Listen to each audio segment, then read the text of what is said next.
part that Utkarsh spoke about. Utkarsh, my issue with what you said as a person also is that it puts too much onto the random part of chance.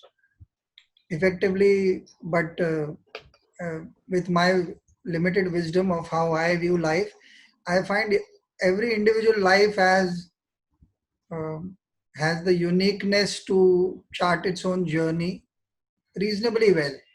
Uh, when I use the word reasonably well, I weigh it with the factor that you mentioned. But beyond the point, if I were to just put it to luck, then I think even if your parents or grandparents, whoever shifted to Australia first, may have just reconciled themselves to where they were. So, where the opportunity arises, as far as I'm concerned, is when you knock hard enough on that door, irrespective of where you stand. So, combining this question of what he said, uh, you got to So I think, bide your time and luck. How do you reconcile the two? And as a youngster, say 5 years, 7 years down the line, what would you tell a younger Utkarsh if he was passionate about something else? If I remember correctly, you were passionate about sports for a while. Um, so if you were crazy about it and said, okay, this is going to be my life, um, what would your answer be with this wisdom that you have presently? yeah, so I think this goes back to the point that Anand made before about you got to trust, you got to be happy with the process, right? So I think the ambition, so yeah, I kind of skirted it a bit, but the ambition is very important in that it will allow you to work as hard as you can possibly work, right? Yeah, But you need to be able to accept the fact that even if you do everything that is physically possible in everything that is in your control, doesn't matter how hard you knock, there's going to be some doors that you can't knock, right? If I work as hard as I can, I'm not gonna be as good of a swimmer as Michael Phelps is, right? There's biological limits to what I can do. And I think we need to accept that fact. And that's not just biology, but there's limits. So you need to be willing to accept the process and be kind of agnostic to the outcome in a sense.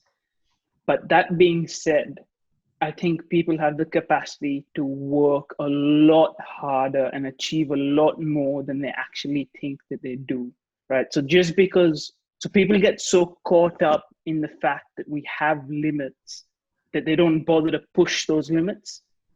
And I think that's a serious downfall. So like there's a, there's this balancing act between kind of in the back of your mind, knowing that there might only be so far you can go, but there is an extent to which you need to put rationality aside and still go for it. Like you need to be crazy enough to think you can change the world if you're actually going to do it, which yet into any reasonable conversation sounds ridiculous, but you need to actually believe it if it's going to happen.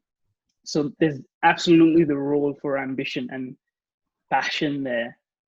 But I think if you want to have if you want to have a happy life or just not be completely miserable, you need to be able to detach your own well-being and self-worth and identity from the outcomes of those pursuits.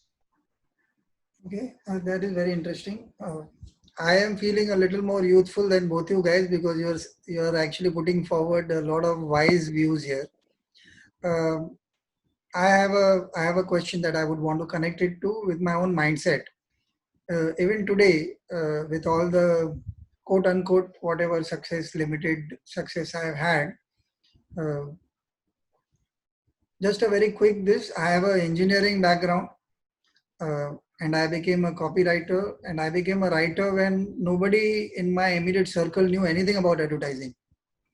So the best part of my first year in advertising was spent uh, with highs that I could not discuss with anyone at all. There was not a single person. I think one of the things that I would give myself credit for is being absolutely ignorant of the fact that it was required. I was absolutely ignorant that I am supposed to fail. It was just that I like it so much that I had no time for whether I will succeed or not. Uh, of course, I went through my entire year asking my senior, should I quit today? Do you think I'm good enough? Those were part of the process. But within my mind, vis-a-vis the world that I belong to and from where I grew up, there was no connection. I was very clear that I didn't belong there. There was something I had to do. So I was working for a very small ad agency, uh, but I had a lot of love for what I did. So even when I landed up having conversations with people who were fairly successful in other fields, I would never feel lesser than them. They were brand managers in some big companies and stuff like that, and I was a copywriter in a place which nobody had heard of. But it didn't matter to me. I just loved the subject enough to be crazy about it. So now coming to my present position, even today when I have a challenge that I cannot manage, I think it excites me beyond the normal things that I do. Just the fact that I cannot do is good enough for me to go after it. I do not know whether that can classify as ambition, but I would want to believe that yes, it is. It's a certain sense of craziness about I need to crack this inside. Now my question is a mix again of what Utkarsh said, where he said you got to balance it out with the outcomes. Um, how does one balance it out? Instead of giving my point of view, I would want Anant, you to put a little light on that. How would you balance out something which is a clear failure at that stage, and you're young, you want it and you want it now, and you're very crazy about it. You've spent a lot of time on it. You put in all the hard work. How does one tell oneself this is not the end of the limit? I can do better, or else accept that this is actually the limit. Is there a internal uh, benchmark? Is there an internal strategy that one can have? Hmm.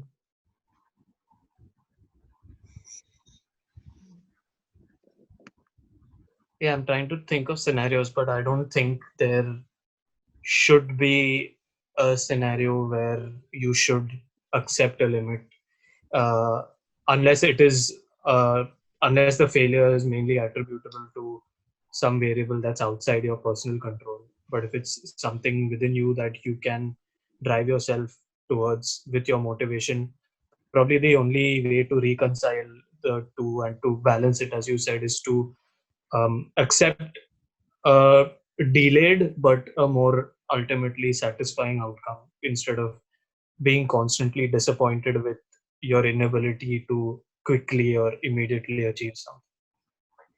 Oh, this is beautiful.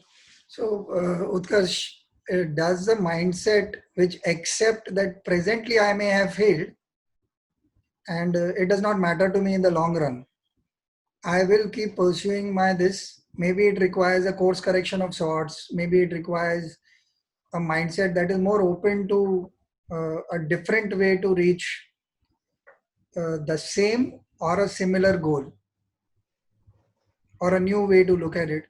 Is there any way that one can start thinking on that? Uh, what is it that will provoke that kind of thinking? I think if I've understood your question properly, and please tell me if I haven't, I think it's a focus on the process and not the outcome. So even the story that you said earlier about you being a copywriter and not worrying about anything else, to me that just sounds like you just found fulfillment in the work, like nothing else mattered to you, Yeah, right? yeah. You just enjoyed the process of doing it, and that's it. Because you got to, I think, yeah, it comes down to defining success in terms of that process. Like you need to be comfortable that you've done everything you can, and it's not just, sometimes it's not you didn't get the outcome because of some internal limit, it's because of factors outside of your control. So it's not just that you weren't good enough, right? It's, and it, yeah, it's I've lost my train of thought here. um yeah, it's just coming down. So even if you aim, say you want to have some, you want to start a company valued at X, right? say you get say you get it, and you get it immediately, that, now what? Like, now it's just on to the next thing and the next thing and the next thing, right? So you're just constantly on this like perpetual thing. So the you never really arrive, right? It's just a constant process of going somewhere. So you need to enjoy the process, because that's what you're going to be doing for most of the time.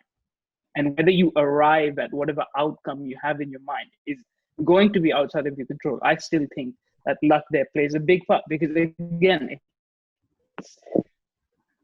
we only see the success stories. We think that if we work hard, I think it's a bit of a toxic part of our culture, that you're giving people like this false sense that it's all me. And there is a lot you can do, but yeah, I really think it's about the process and not the outcome. Okay, I like what you brought up here. Um, my question is, I have just failed something, and somebody else has got it. Um that is one direct question, where the question is, how do you think about the process at that point of time? Is there something that brings out that mindset, or is it the failure itself will teach you that? Because any which ways, there is no better experience than you knowing that you didn't pass that exam, or you didn't get the visa, or the university rejected your application, or you didn't get the job, or whatever. Anand? Um, Probably the only thing I can, I mean, apart from trusting the process, the other thought that comes to mind when, uh, in my personal experience, I had universities I was really looking forward to rejecting me, was my belief and faith in the sheer amount of opportunities that are available now in the 21st century, and probably the thought that there are plenty of fish in the sea. So if not one, there are 10 others in the market or out there in the world that are equally good. So I needn't necessarily attach my emotions to this one. Okay, so since you're giving wise answers, let me ask an unwise question for a while. Hmm. The unwise question is that, suppose my ambition is as banal as becoming the richest person in the next 10 years. Okay, because I have actually known people who talk like that, and I have no understanding of that mindset, but I think essentially it is about happiness of a different kind. Maybe they want to live the life, or they envision during a journey like that, where the process is going to be harrowing because it eats into your uh, moral fiber at times, or your even a healthy sense of ego sometimes has to be compromised, because you are aiming for something as banal as that. How do you how would you advise somebody like that, Utkarsh? Because he's not going to bother about process. He's going to say, "Oh, I have been looking to become a millionaire by so and so age, so by now I should have made this kind of money." Or I have enough friends now. I'm combining two things. I know of at least one person who wants to be very rich. He has no other ambition. How and what, it doesn't matter. A good life. And I know another person who became pretty rich within the first year of his college, and lost a lot of money in the same manner at the stock market. So then he landed up paying. Sorry. He You lost cut the out there. uh, he lost the money at the stock market. The same guy who made a lot of money in his first year. So after, now it is 3 years, he's still paying off the last remnants of the loan that he took to make up for it. So he feels he's been cheated of 3 or 4 years. And he was asking me, what do I do about it? My idea at that point was just be patient to start with, because the world right now is quite unpredictable, to say the least. So that's a separate thing. So now, how do you advise somebody who just wants to be rich? Utkarsh? Again, I think this comes down to getting them to question the goal, right? Why do you want to be rich? And I think without being able to answer that question, you can't really advise on the right process, because the goal very rarely is millions of dollars in the bank. It's usually the freedom that can buy for you, right? So is there ways to get to that without having to become the richest person in the world, right? So I think yeah, it's hard to answer your question without really getting that person to question why they want to do what they want to do.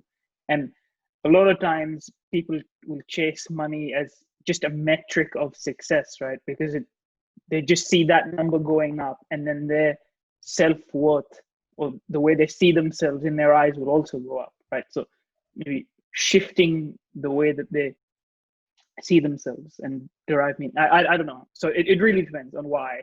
Okay.